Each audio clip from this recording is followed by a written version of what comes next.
हमारे सभी दर्शकों को सादर प्रणाम। जय श्री कृष्ण। आज का हमारा विषय है रिलेशनशिप और धोखा या असंतुष्टि की भावना।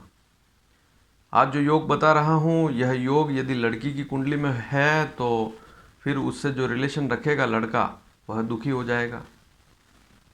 लड़की बार बार बहाने बनाएगी और विवाह नहीं करेगी।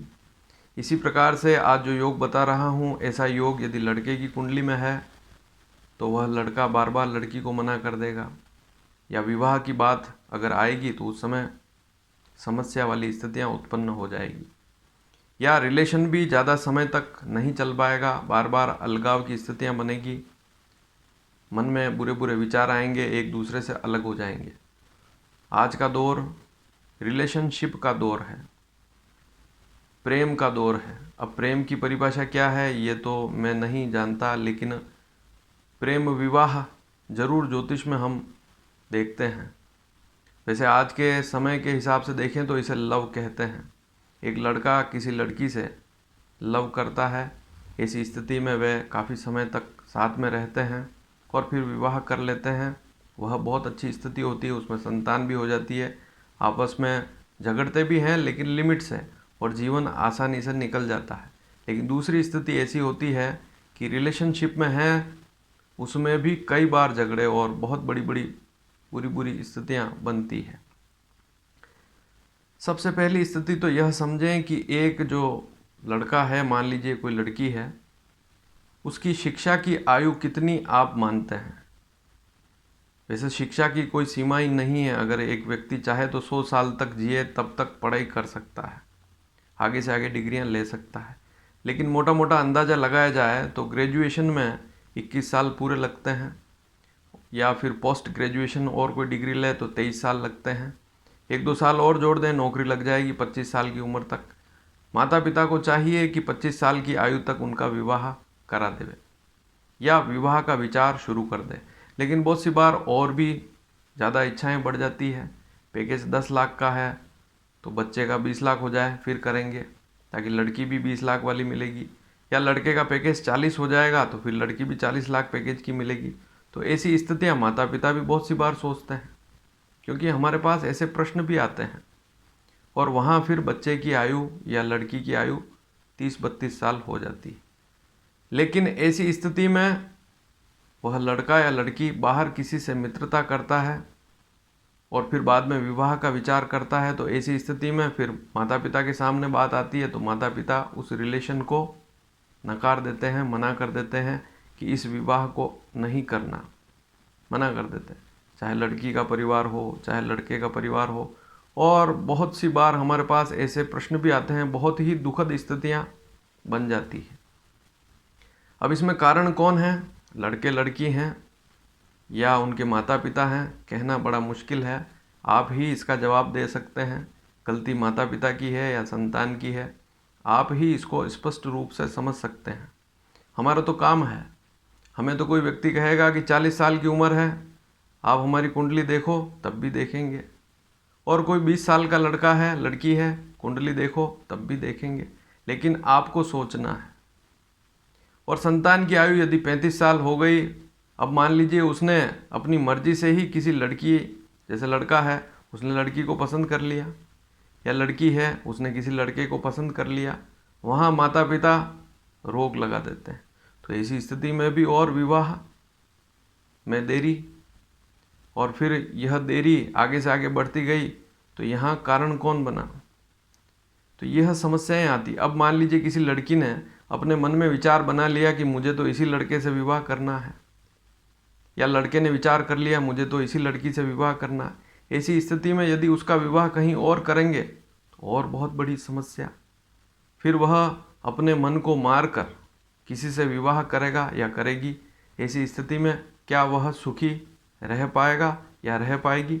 इस बात का भी जवाब आप ही दे सकते हैं। तो दोष कहाँ है, किसका है, यह कहना बड़ा मुश्किल है। लेकिन आज का जो योग है वह थोड़ा सा अलग है, लेकिन इस विषय को जोड़ना भी उचित समझा, क्योंकि ऐसी स्थितियां बनती है। तो एक लड़की है, एक लड़का है, दोनों के विचार, वैसे दो व्यक्ति एक जैसे तो हो ही नहीं सकते किसी भी स्थिति में, लेकिन फिर भी अगर मान लीजिए वे किसी से प्रेम करते हैं, कोई लड़की किसी लड़के से प्रेम करती है, तो एक प्रश्न और बनता है, क्या ऐसी स्थिति में वे वापस बाद में हमारे पास आते हैं और कहते हैं कि कुंडली मिलान करिए? तो क्या ऐसी स्थिति में कुंडली मिलान देखना चाहिए? मान लीजिए कुंडली मिलान हो ही नहीं रहा और वे 10 साल या 5 साल या 2 साल 3 साल से रिलेशनशिप में हैं, तो फिर क्या होगा ये बताइए। तो उस विषय को भी समझना पड़ेगा, उसका जवाब भी आप ही दे सकते हैं, हमारे पास इसका कोई जवाब नहीं है, क्योंकि हमारा तो काम है। मान लीजिए किसी को शुगर है और वह मिठाई की दुकान पर गया और वहाँ से उसने मिठाई ले ली। अब मिठाई वाले को क्या पता क्या स्थिति है? हालांकि ज्योतिषों के पास तो यह स्थिति भी है कि पता लगा लेगा कि हाँ यह प्रेम वाला मामला है, लेकिन फिर भी आप सोचें कि किसी व्यक्ति को शुगर हो गई और मिठाई की दुकान पर जाएगा और मिठाई मांगेगा, तो मिठाई वाला तो देगा ही मिठाई, आप खाएं या ना खाएं आपकी इच्छा। तो यह सारी स्थितियां बहुत बुरी स्थितियां हो जाती है और ऐसी स्थिति में भी विवाह में देरी होती। एक स्थिति और है कि विषय से थोड़ा हट के बात कर रहा हूँ। कोई लड़की मान लीजिए उसकी हाइट बहुत कम है, 5 फुट है, अब उसको लड़का चाहिए 6 फीट का। कोई लड़की है उसका रंग बहुत सांवला है, उसको लड़का एकदम गोरा चाहिए। तो यहाँ पर भी प्रश्न उठता है कि लड़की आखिर क्या चाहती है। या कोई लड़का है बहुत काला सांवला है रंग उसका, उसको एकदम गोरी लड़की चाहिए। यह भी समस्या आती है, परिवार वालों के लिए बहुत बड़ी समस्या है। या लड़का बहुत ठिंगना है लेकिन उसको लड़की बहुत सुंदर लंबी अच्छी चाहिए, यह भी समस्या। कोई लड़का जिसका वजन 100 किलो है लेकिन उसको चाहिए 50-55 किलो वाली लड़की ही चाहिए, वह भी समस्या। कोई लड़की बहुत मुँह हेल्दी है, उसको लड़का दुबला पतला फिट चाहिए, यह भी समस्या। तो ये सारी समस्याएं कहाँ से पैदा हो रही है, कौन पैदा कर रहा है, कारण क्या है, इसका जवाब आप ही दे सकते हैं जिनके परिवार में ऐसी स्थितियां है। तो कुंडली में आज का योग समझें। कुंडली में बहुत लंबी बात हो गई, आज का योग जो बता रहा हूं इसको देखें। लग्न का स्वामी और चंद्रमा, लग्न का जो भी स्वामी है उसको देखें और चंद्रमा को देखें। शनि की तीसरी, 7वीं और 10वीं दृष्टि होती है। शनि जहाँ भी बैठेगा उस भाव से गिनना है, वहाँ से वह तीसरी, 7वीं, 10वीं दृष्टि से भावों को देखता है। मान लीजिए शनि आपकी कुंडली 5वें भाव में बैठा हुआ है, तो वह 7वें भाव को देखेगा तीसरी दृष्टि से, और 11वें भाव को देखेगा 7वीं दृष्टि से, और फिर दूसरे भाव को देखेगा 10वीं दृष्टि से। तो शनि की तीसरी, 7वीं, 10वीं दृष्टि होती है। और राहु की दृष्टि गुरु जैसी होती है। राहु जहाँ बैठता है वहाँ से 5वीं, 7वीं और 9वीं दृष्टि राहु की होती है। लग्न में बैठा हुआ राहु तो पंचम भाव को देखेगा, सप्तम भाव को देखेगा 7वीं दृष्टि से, नवम भाव को 9वीं दृष्टि से देखेगा। राहु यदि चौथे भाव में बैठा हुआ है तो चौथे भाव से गिने 4, 5, 6, 7, 8, 8वें भाव को 5वीं दृष्टि से देखेगा। और 7वीं दृष्टि राहु की कहाँ पड़ेगी? 10वें भाव पर। इसी प्रकार से 9वीं दृष्टि राहु की कहाँ पड़ेगी? 12वें भाव पर। तो इस प्रकार से राहु की दृष्टियाँ समझते हैं। अब कुंडली में राहु और शनि दोनों को देखना है, और फिर दूसरी स्थिति देखनी है लग्न का स्वामी कौन सा ग्रह है और चंद्रमा कहाँ बैठा हुआ है उसको भी देखना है। चंद्रमा पर और लग्न के स्वामी पर राहु और शनि की दृष्टि हो तो ऐसी स्थिति शुभ नहीं होती है। मान लीजिए जैसे चंद्रमा पर शनि की दृष्टि है और लग्न के स्वामी पर राहु की दृष्टि है, या लग्न के स्वामी पर शनि की दृष्टि है, लग्न का स्वामी जो है उस पर शनि की दृष्टि है और चंद्रमा पर राहु की दृष्टि है, ऐसा भी हो सकता है। तो इस स्थिति को समझना होगा। दृष्टि बहुत खराब होती है। शनि जहाँ चंद्रमा के साथ शनि बैठ जाए विष योग होता है, लेकिन बहुत सी बार वह विष योग भंग भी हो जाता है। लेकिन शनि की दृष्टि यदि चंद्रमा पर है तो शनि की दृष्टि सबसे बुरी होती है। इसके साथ ही राहु की दृष्टि भी अवश्य देखें।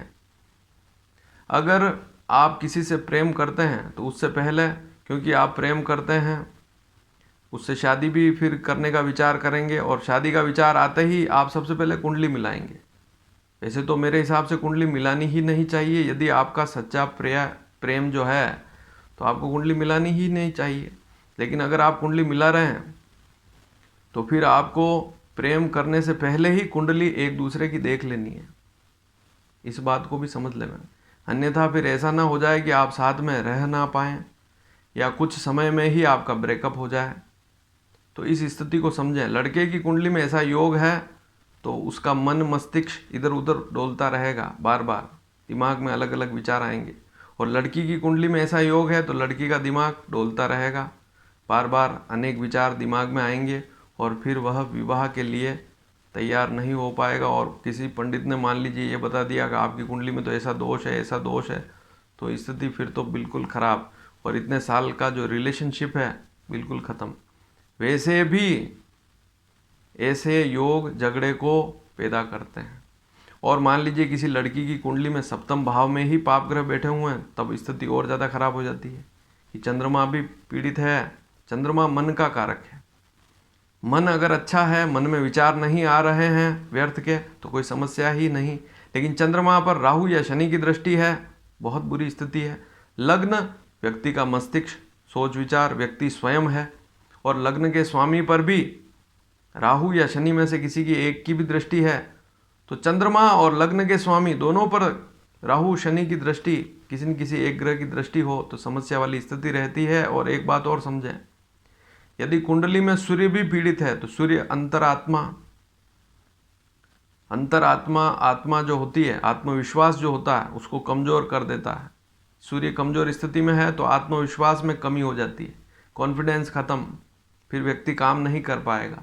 तो सूर्य भी अगर कहीं पीड़ित हो गया तो और बड़ी समस्या, दिक्कत आ जाती है।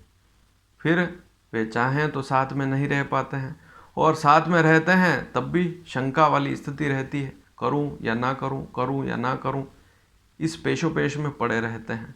तो यह स्थिति बहुत बुरी होती है, इसको भी अवश्य देखना चाहिए। हाँ, यदि लग्न पर या लग्न के स्वामी पर, चंद्रमा पर गुरु की दृष्टि हो, चंद्रमा पर गुरु की दृष्टि हो या लग्न के स्वामी, विशेषकर लग्न के स्वामी पर गुरु की दृष्टि हो, तो ऐसी स्थितियां शुभ हो जाती है। वहाँ वह रिलेशनशिप बहुत अच्छा रहता है, बहुत अच्छा चलता है। तो गुरु से सारे काम बन जाते हैं, गुरु की दृष्टि से। और शनि राहु की दृष्टि है तो फिर वहाँ उस व्यक्ति से रिलेशन रखना, चाहे लड़का हो चाहे लड़की, उसकी कुंडली खोलें और देखें इस योग को। अगर वो कंफ्यूज है तो उसके साथ रिलेशन रखना, फिर आगे जाकर समस्या ना दे देवे। तो इस स्थिति को भी हमेशा याद रखें। और आज जो स्थितियां मैंने बताई कि देरी के बहुत सारे कारण होते हैं, कहीं माता पिता भी हो सकते हैं, कहीं संतान भी हो सकती है, अनेक प्रकार की स्थितियां बनती हैं, मन में अनेक प्रकार के विचार आते हैं और फिर दिक्कत आती है। अभी आपने न्यूज़ पे देखा हो थोड़े दिन पहले, तो पंजाब में कम से कम 3,500 फैमिली ऐसी है जिनके साथ विवाह हुआ और धोखाधड़ी हुई। ऐसी स्थितियां भी होती है, विदेश जाने के नाम पर धोखाधड़ियाँ। तो ये सारी स्थितियां होती है, सोच समझ कर काम करना पड़ता है। पुराने ज़माने में लोग कहते थे कि पानी छान कर पियो, रिश्ता जान कर करो। आजकल रिश्ता जानकर कोई नहीं करता। आजकल पैकेज देखा, अनजान व्यक्ति है तब भी वहाँ पर रिश्ता देखते हैं और फिर बाद में समस्याएं होती है। ये सारी स्थितियां भी देखनी पड़ती। ज्योतिष तो अपनी जगह है ही, यह तो एक साधन है ना। जैसे स्कूटर है आपके पास, अब स्कूटर पे आप जा रहे हैं तो साधन है, सुविधा है आपके पास। लेकिन अब आप उस स्कूटर को हवा में उड़ाना चाहो या उससे और ज़्यादा बड़ी आकांक्षाएं रखो तो संभव नहीं है। तो ज्योतिष एक आधार है, एक विषय है, इसके आधार पर भी बहुत सारी चीज़ें देखी जाती है। लेकिन उसके अलावा व्यवहारिक चीज़ें भी देखनी बहुत ज़रूरी है। आप जहाँ रिश्ता कर रहे हैं वह परिवार कैसा है, उसे आप जानते हैं या नहीं जानते हैं, उसके परिवार में कितने सदस्य हैं। कोई बड़ा भाई है, जिस लड़की के साथ रिलेशन रखते हैं उसका बड़ा भाई या बड़ी बहन है, या छोटा भाई छोटा बहन है, उनकी स्थिति क्या है, माता पिता की स्थिति क्या है, समाज में उनका क्या स्थिति है, सारी स्थितियाँ देखनी पड़ती है, तभी जाकर रिलेशन बनाना ज़्यादा शुभ रहता है। तो पुराने लोगों की बातें तो बहुत सत्य थी, लेकिन अब नए ज़माने के हिसाब से चलना पड़ता है। हर व्यक्ति फ्री है, अपनी मर्जी से चाहे जो कर सकता है, वह उसकी इच्छा पर निर्भर करता है। तो इस विषय को, जो मैंने आज विषय बताया, इस पर भी ध्यान देवें। यदि यह वीडियो आपको पसंद आया हो तो अधिक से अधिक शेयर करें ताकि और भी लोग जागरूक हो सकें और आज जो स्थितियाँ बताई उनको समझ सकें। धन्यवाद। जय श्री कृष्ण।